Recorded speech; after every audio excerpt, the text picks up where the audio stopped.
Good evening, everyone. Today is Monday. It is 6:45 p.m. Coming on here because I wanted to show you guys how to go about cooking pork backstrap. Um, this pork backstrap came off of a hog that my husband got.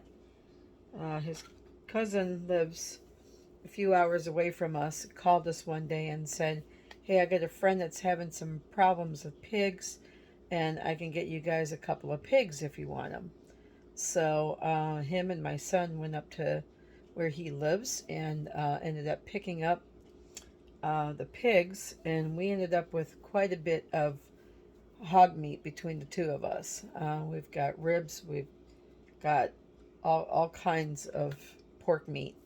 So I took this pork meat out of this backstrap out of my freezer the other day, and haven't been able to get a chance to cook it, and so I got to cook it tonight for tomorrow night's dinner because it's got to get cooked. It just can't sit around. It's got to be cooked, and so I'm going to show you exactly how we go about doing that. So here I have a Ziploc bag, and in my Ziploc bag I've got some flour. And I'm going to put a dash, a couple of shakes, well, not that big of a shake because I got it open like this, of paprika. Just put some, oh, that might be too much. I got, it's Spanish paprika. It's really pretty good. I'm going to put some of my body seasoning, my all-purpose seasoning that I like. I'm going to throw a few dashes of that in there. This got garlic and all kinds of good stuff in it. I'm going to add a spoonful of salt, and I might have to adjust I might have to put more salt. Usually I salt and pepper the meat after I put it in the oil, and I might still do that. A little bit of pepper. And then I'm just going to shake this all together.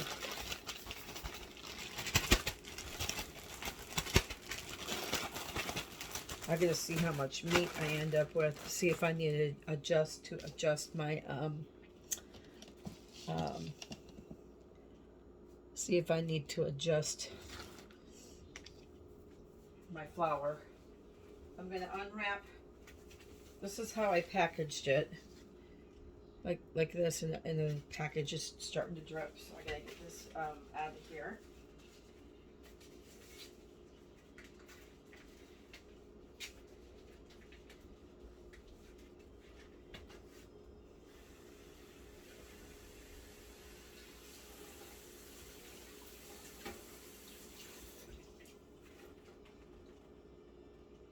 Backstrap looks like this.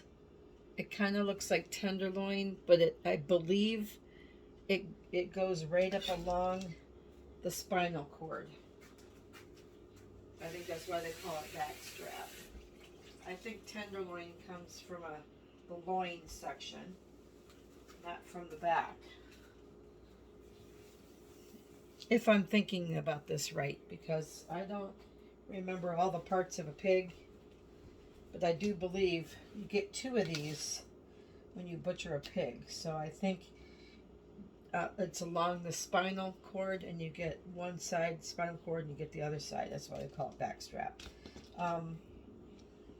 Smells fine. I always smell it if I've had it in my fridge a few days, just because I want to make sure it's okay. With a very, very sharp knife, I'm just going to start cutting these into probably quarter to half inch little steaks, medallions, whatever you want to call it. Part of the problem with cooking any kind of wild meat, whether it's pig, venison, which is deer meat, bison, which is buffalo, Part of the trick to enjoying those meats is the way you cook it. If you don't cook wild meat in certain ways, it could be very tough on you and it could be not very tasty. The backstrap, like the tenderloin, is one of the most tender parts of the pig. So here I got quite a bit of slices, about 20 slices here. I'm just going to toss it in my my flour. Now what you didn't see me do is, you didn't see after I took it out of the package, I washed it off. With any kind of wild meat, I always give it a rinse, just because. That's what I do.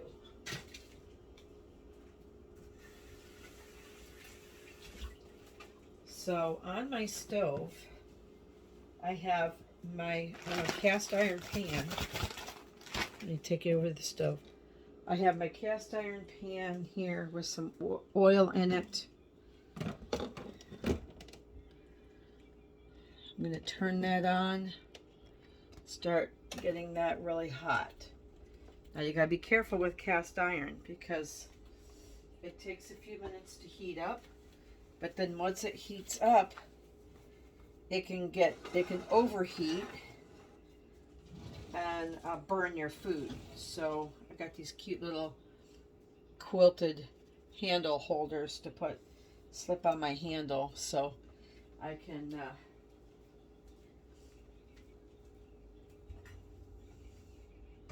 keep my hand from getting burnt.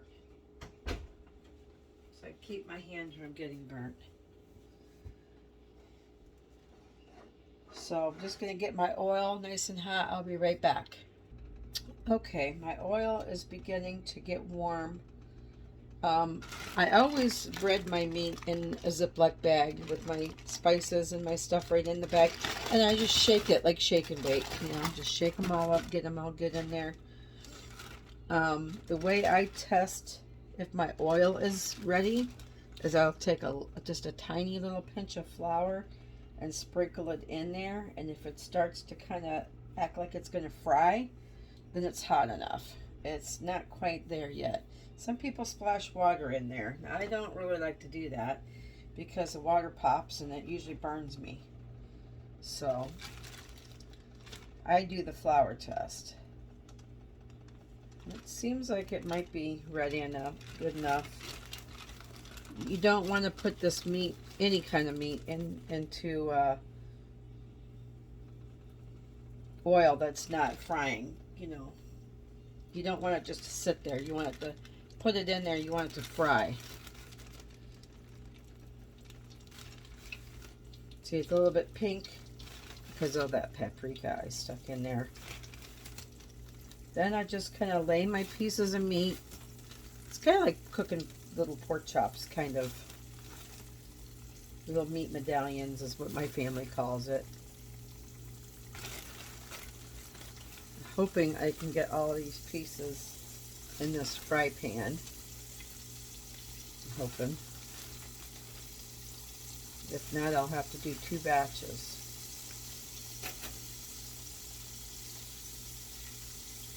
Once the meat starts to kind of shrink up a little bit, like bacon does, like pork chops do, you can get a couple more in there. I tried to pack as many in the pan as I can get. Alright, that's about all I'm going to be able to get in there.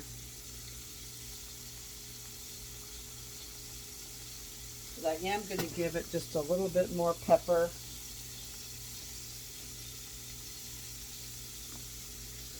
And some more salt.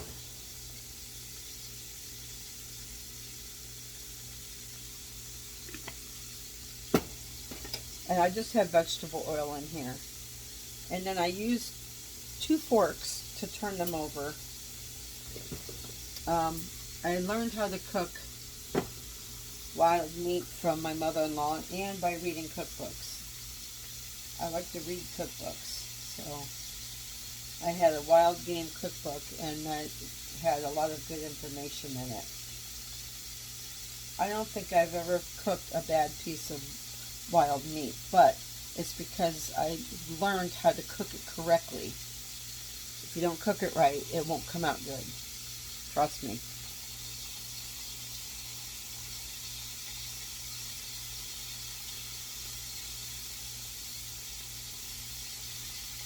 Like I said, this part of the pork is usually really, really super tender. And I don't like cooking it the night before, but I was afraid to let this go one more night because it had been in the fridge for 2 days. I didn't want it to stay in there much longer because your risk of it going bad. And you don't want that when you've worked so hard to get this kind of meat. I mean, Bruce and my son and my mother-in-law are the ones that sectioned off all the meat, and then I wrapped it. I wrapped it all, marked it, froze it. It's a lot of work, you know. It's a lot of work when you go hunting and you get stuff. You don't want it to go bad. So that's okay. I'll just cook it now. I'll stick it in a Ziploc bag on a paper plate. And then tomorrow we'll just heat it very slowly. And go from there. That's all we can do, you know. Normally I like to cook this fresh. But I didn't want to take a chance and one more night and then it was no good.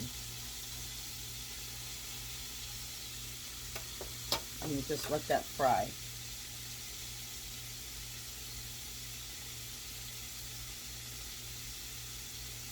And if you feel your fry pan's going to start getting too hot, then you turn it down a little bit. You can always, you don't want to overcook anything in a cast iron. They're very good pans to cook in, but they really hold the heat once they get hot. So what I do to test to see if my meat is done is I'll poke it with a fork. And if I don't see any red coming out, any blood, then I know it's done. And I don't see any pieces of, I don't see any. That's the only thing with flour is it sticks to my pan, so now this side doesn't have any flour. Yep, see there's a little bit of pink rising.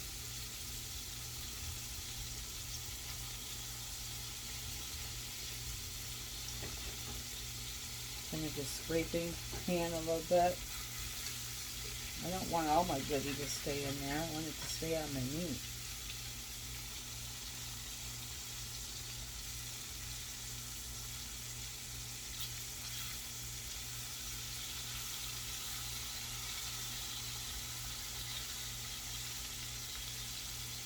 Now what I might do is save this grease. It has all these nice little crumbly pieces in it. And then I can make some country gravy tomorrow to go with mashed potatoes. I'm going to let that cook just a little longer on that side. I have a paper plate here with some paper toweling on it. Try to back up my camera so I have room to put my plate. Gotta be careful not to catch it on fire. Where am I going to stick it? Maybe I can lay it up here. Alright, so now these pieces are going to start to come out of my oil.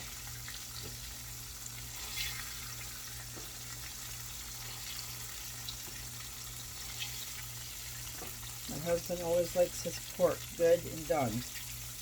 But you don't want to overcook it too much. And then it just gets no good.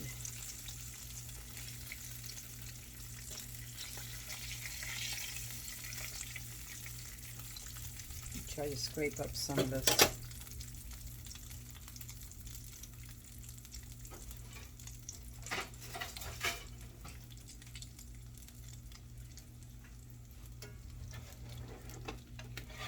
scrape up some of these brown bits here, because if I don't, might be in fear of it burning in the pan, and then you have a really nasty smoky mess on your hands.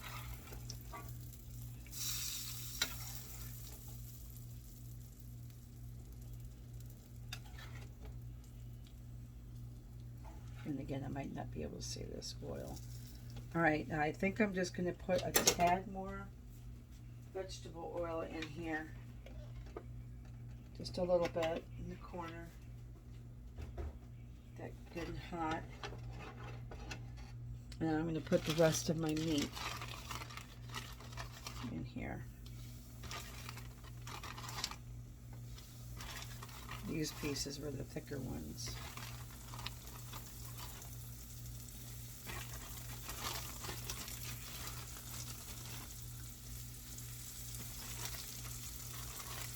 And then I can just discard this whole bag with my leftover flour in it. Don't need that anymore. I like to put a little extra oil in there for the second batch, because even though I'm throwing some away, because if I don't, I'm in fear of burning my pan, and then it smells like burnt in the house. Just everything smells burnt. I don't want that either.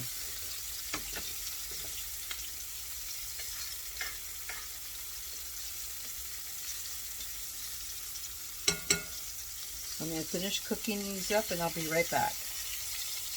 Okay, see here, this piece is kind of coming up a little bit bloody. You want to make sure that you cook it to where that is gone. You don't want your pork to be any kind of pink at all. You want it cooked. That's the way I have always done it. And that's always the way it comes out good.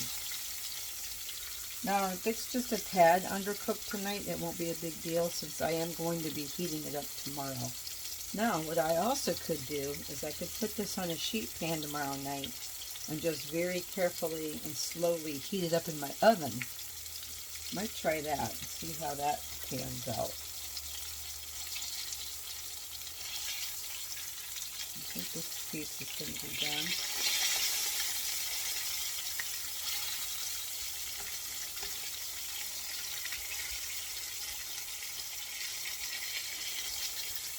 And then again, my husband just might eat it at room temperature. Take it out, maybe zap it for 30 seconds in the microwave, and then eat it just lukewarm, almost room temperature. Alright, this is done. Just take this off.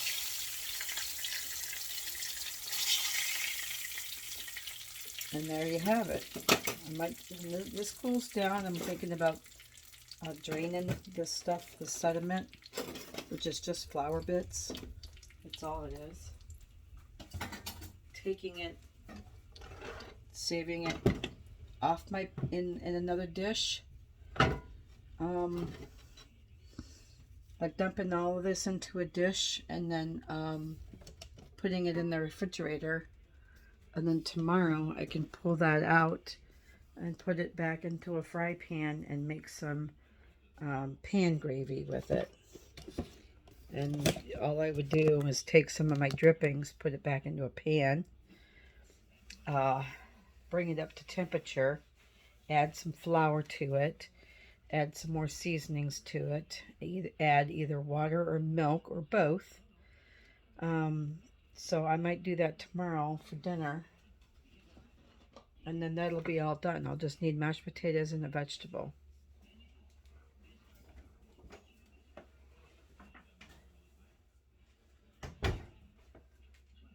I also have a couple boxes of cornbread in there, so I can make up some cornbread tomorrow for my dinner as well. All right, that's all I have for Backstrap 101. If you like my video and you have not subscribed, please hit the subscribe button. and then hit the remind bell next to it. That will alert you to when I have another video posted, and give me a thumbs up. That will help me out a lot. So look forward to another video, and I'll catch you later. Have a great night, and thank you for watching. Good night.